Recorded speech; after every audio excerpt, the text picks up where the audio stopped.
Night has fallen, so our journey begins. This is the place for soothing tales and nighttime musings. Welcome to Night Owl Stories, where each story is a lullaby for the mind. Sit back, relax, and let the stories unfold. I will follow you into the dark. I'm a 29-year-old man from the Philippines, and even though this incident occurred back in 2013, over a decade ago, I still find myself haunted by it every time I return to my hometown. At the time, I was just an 18-year-old college student. It was the night of our department's socialization party, which had wrapped up around midnight. As the only one among my friends with a car, I had always taken on the role of the designated driver. After dropping my friends off at their homes, I was parking in my usual spot, just a few houses away from my own, due to the limited parking in our area. As I was about to exit the car, I noticed a girl standing near the entrance of the alleyway leading to my house and several others, wearing a shirt with our department's logo. I assumed she had just walked back from the party.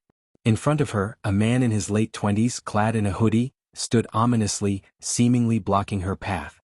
The girl locked eyes with me and I immediately recognized her expression. It was a silent plea for help. Instinct kicked in. I grabbed my bag and stepped out of the car.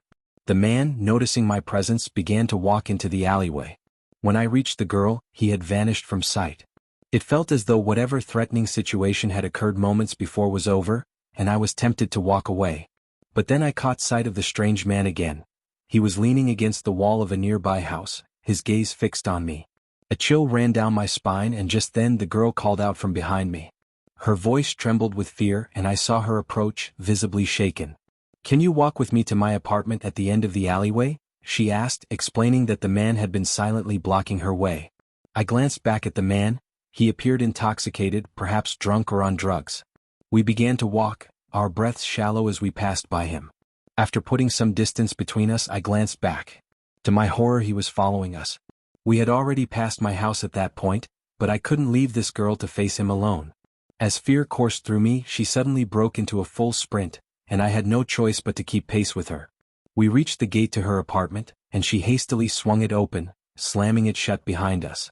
We then dashed into the building where a second gate stood, this one smaller, likely designed to keep pets from escaping. She opened it, and we slipped through just as the sound of the man approaching the first gate reached our ears. We bolted up the stairs, making our way to the third floor.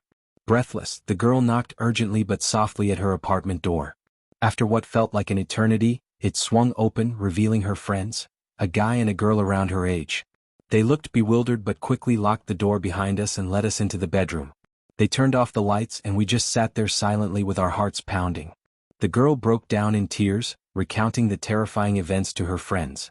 She revealed that the man had been following her for 10 to 15 minutes, and she expressed relief at having seen me. Unsure of what to do next, I called my aunt, who was staying at our house that night. Thankfully, she answered swiftly. I urged her to call the police. At this time, we could now hear the man pacing around the apartment, seemingly looking for us. He was mumbling something we couldn't hear well from the other side of the door.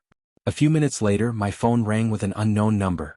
It was my uncle, a policeman, reassuring me that help was on the way. What felt like hours dragged on, and eventually the police arrived. My uncle instructed me via phone to come downstairs and recount the ordeal to the officers. They informed us that they had seen the man wandering around the gate and eventually into the far end of the alleyway. Once the police had finished their inquiries, they allowed me to go home. I recounted the entire story to my aunt, who urged me to get some rest. Despite my exhaustion, sleep eluded me as my mind raced with thoughts of the strange man. What if he had caught up with us, armed with a knife or some weapon? I fought to dispel the terrifying images racing through my mind, but I couldn't shake the feeling that he might be watching me in the dark, a knife glinting menacingly in his hand. Basement. This is a true story. I grew up in a haunted house. There was a man who lived across the street from us, and I think he was psychic. He told us that our whole neighborhood was on some sort of negative vortex that let spirits in. He said that everybody who lived on this street and the surrounding ones would have a tragedy happen to them. My family had death after death. Our next-door neighbors had awful luck. Another house directly across from us, not the psychic guy, was always being sold and rebought. Nobody wanted to stay there for some reason. I believe 2 of the men died of sudden and random heart attacks. Another person burned themselves alive in their garage. Another house in my neighborhood was redoing their basement, and they found satanic things written on the walls and some sort of relics. My house specifically, though, I believe, had the most activity. Mostly in the basements. Lights would go on and off by themselves. Things would slam and break on their own. A picture of Jesus flew across the room by itself and dented our dryer. Our family or friends who stayed over said they would hear somebody saying, "Get out," and everybody would see dark figures, including me. I used to hear people calling my name when nobody was home or my mom was sleeping. We would always hear loud bangs. It got so bad we had to have our house blessed. We used to hear scratching all over the walls and random old music. When my grandfather died, my mom, my grandma, and my friends said they saw him. My friends said that he was up in the trees. Every year a bunch of squirrels would jump into our pool and die. There was a lamp in the basement that if we asked a ghost to turn it on, they would. My aunt and my mom played in Ouija board when they were younger. I think maybe that's why these things were happening, on top of the whole neighborhood being haunted. We ended up selling our house and moving out. We sometimes check up on the lady who owns the house now. She posts all the time how the house is haunted. She also had a lot of tragedies. My mom also babysat for one of the houses in our neighborhood. She said that the little girl woke up in the middle of the night and opened the front door. My mom asked her what she was doing, and she said that the people in her pillow told her to open the door. That was the same house where the two men had heart attacks. Ever since I lived in that house, I have felt like I'm sensitive to ghosts. Thank you for listening to my story. Creepy man cornered me and tried to force me to kiss him. This happened fairly recently. I was trying to get a train to the city for a night of drinking with some friends. Unfortunately, the trains weren't running to the city center that day for some reason, so they had a replacement bus service instead. So off I toddled looking for where they'd hidden the replacement buses in the train station. For a while, it seemed like I was on the right track. Just as I'd found a very promising corridor, I heard running footsteps coming from behind me. I glanced round to find an Arabic man sprinting to a stop beside me. I know he was Arabic because he tried to offer to teach me Arabic while I was trapped with him later on. He asked me if I knew where the replacement bus service was. I replied that I was probably just as lost as he was, and I was trying to find it myself. I thought that would be the end of our interaction, but he continued walking beside me. Fair enough, I thought, we're both looking for the same thing, so maybe he thinks we stand a better chance of finding it together. I wish I'd turned around and darted into the bathroom or something. Turned out the corridor did lead to the replacement bus, and the driver was standing outside the doors. He assured us we had plenty of time and were the first ones here. He opened the doors to let us in, and the bus was completely empty. I decided to take a random seat in the middle and huddled up next to the window ready to put my headphones on. And where does this guy choose to sit in the completely empty bus? Right next to me, trapping me in the row of seats. I thought it was a little weird at the time, but figured no harm would come of it. He asks me why I'm headed to the city center. I tell him I'm meeting friends there for a girls' night out, then very pointedly put my headphones on and start finding a good song to listen to. He insists he should join us, but I tell him it's girls only and I don't really know him. He answered that we could get to know each other and he'll buy me a drink. I tell him no thanks, I just want to see my friends today. The bus has gotten moving at this point and there are a few others on board.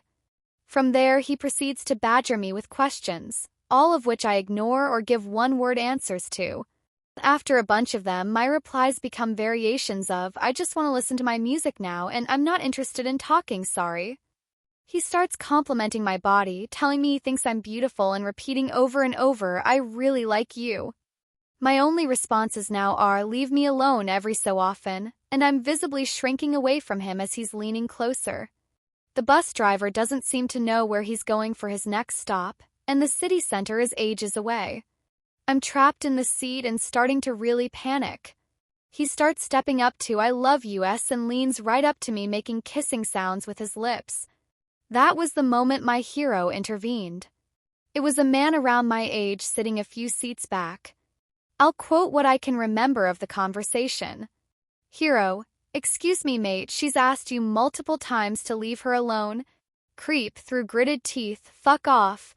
H, you need to move away from her, you're clearly bothering her. C, mind your own business, we're fine. H to me, do you want him to move? Me, practically pinned against the window, getting pretty scared, yet C gets up and storms up to the man. Do you want to fight? Do you want to fucking go right now? H, no, I'd rather you control yourself and leave her alone. Creep is visibly ready to start throwing punches when the driver calls back if there's a problem and if he needs to kick anyone off the bus. Creep quietly says no and moves to a few seats behind my hero, much to my relief. I mouth several thank yous to my hero, who just smiles like it was no big deal. Creep tries following me off the bus, but my friends meet with me, so he walks off. I'm so glad my hero intervened when he did. They never listen. They never believe. But I'll keep trying because that's all I can do. That's all I've ever been able to do. I've been working in this textile factory for 40 years now. I've seen them come and go, both the living and the dead. When Sarah walked in that morning, bright-eyed and full of hope, my heart sank.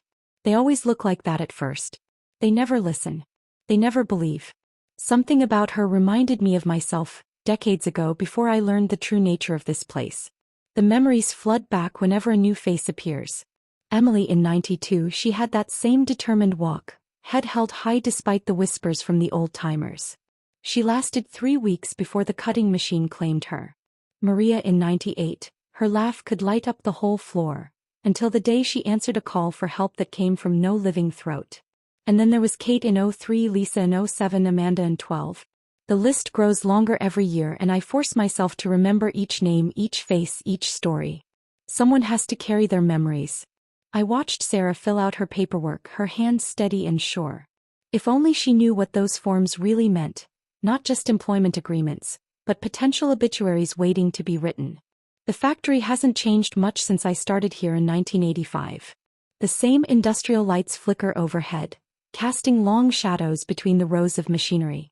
The air still carries that distinct mix of cotton fibers and machine oil. But now it carries something else too: whispers, echoes, and the lingering presence of those who never left. I remember my first day like it was yesterday. Margaret, the floor supervisor then, had given me the same tour I now give to others. She'd seemed distracted that day, her eyes constantly darting to empty corners of the room. I understand now what she was seeing. She didn't make it to retirement, lost to the cutting machine in 93. Sometimes I still hear her counting inventory in the storage room. I try to warn them all in my own way. During Sarah's lunch break, I pulled her aside. My hands were shaking, they always do now after what I've seen. There are things you need to know about this place, I told her, watching her young face for any sign of understanding. When you hear someone asking for help with their machine, don't go. Never go alone. Always verify with at least 2 other people that someone needs help. The voices. They're not always who they claim to be. I remember giving the same warning to Jennifer in 05. She laughed it off. 3 days later we found her by the spinning wheel. The ghost that called her had worn my voice. Sarah nodded politely, but I could see the skepticism in her eyes. They all have that look at first, that mixture of concern and pity for the old woman who spent too many years among the machines. Some think I've inhaled too much cotton dust. Others assume the isolation has gotten to me. If only it were that simple. Back in 97 I tried to document everything. I kept detailed records of every incident, every pattern I noticed. The way the machines would run at slightly different speeds just before someone died. The cold spots that would appear in new places. The voices that sounded just a little too perfect, too familiar. Management found my notebooks during a routine locker inspection. They sent me to 3 different psychiatrists. I learned to keep my observations to myself after that. I watched Sarah during her first week, noting how quickly she picked up the work. She had good instincts around the machines, respected their power. But she was also kind, too kind. When Lucy from packaging called out sick, Sarah volunteered to cover part of her shift. She didn't know that Lucy had died in 01, and sometimes her ghost still punches in for the night shift. I was in the break room when it happened. My sandwich sat untouched as I heard the commotion, running footsteps, a machine's terrible grinding, then silence. I knew before I even got up. They'd used my voice again. I ran to the spinning room, my arthritis forgotten in the moment. But I was too late. I'm always too late. The spinning wheel was still humming, threads tangled in impossible ways. Sarah's body lay motionless beside it, her hand still reaching out to where she thought I had been standing, asking for help with a jammed mechanism. The worst part is always the aftermath. The police investigations, the safety inspections, the grief counselors. They never find anything wrong with the machines. They never question why it's always the same machines, the same circumstances. The reports always read operator error, or failure to follow safety protocols. But how do you report that a ghost asked for help? How do you explain that the voice calling out in distress wasn't human at all? Sometimes I wonder if I'm part of the curse too. Doomed to watch, to warn, but never to save. 40 years of the same story, different faces. The ghosts never take me. Perhaps that's my real punishment. The next morning I stood in my usual spot, watching them cover Sarah's body. The machines hummed their eternal song, and I could already see her ghost forming in the corners of my vision. Another shadow among shadows. Another voice that would call out for help. In 40 years I've learned to recognize the different types of ghost shine. The fresh ones glow brighter, still clinging to their last moments. Sarah's had that same desperate gleam I've seen too many times before. They all start the same way, confused, angry, desperate to understand what happened. Some fade with time, becoming mere whispers in the darkness. Others grow stronger, learning to mimic voices, to manipulate the machines. I return to my station as I always do. The only living soul among the machines and their ghostly operators. Sometimes, in the quiet moments between shifts, I catch glimpses of all of them, Emily, Maria, Jennifer, and now Sarah. They watch me with hollow eyes, perhaps wondering why I survived while they didn't. There was a time years ago when I tried to quit. I made it as far as the parking lot before the weight of responsibility pulled me back. Who would warn the new ones if I left? Who would remember their names, their stories? Who would know to look for the signs, to question the familiar voices calling out in the night shift? So I stayed, becoming as much a fixture of this place as the ghosts themselves. Tomorrow someone new will walk through those doors. And I'll try again, knowing it probably won't make a difference. Because that's my curse, to keep trying, to keep warning, to keep remembering. It's the least I can do for all the souls trapped in this place of endless shifts and eternal overtime. The factory stands as it always has, a monument to progress and productivity, its windows gleaming in the morning sun. But I know its true nature now. It's not just a factory, it's a gathering place for the lost, a repository of voices that never quite fade away. And I remain its sole living witness, keeper of its dark secrets, guardian of its growing collection of shadows. As the afternoon shift begins, I hear Sarah's voice for the first time since her death, calling out from near the spinning wheel. It's perfect, too perfect, just like all the others. I close my eyes and whisper a quiet prayer for whoever walks through those doors tomorrow. They never listen. They never believe.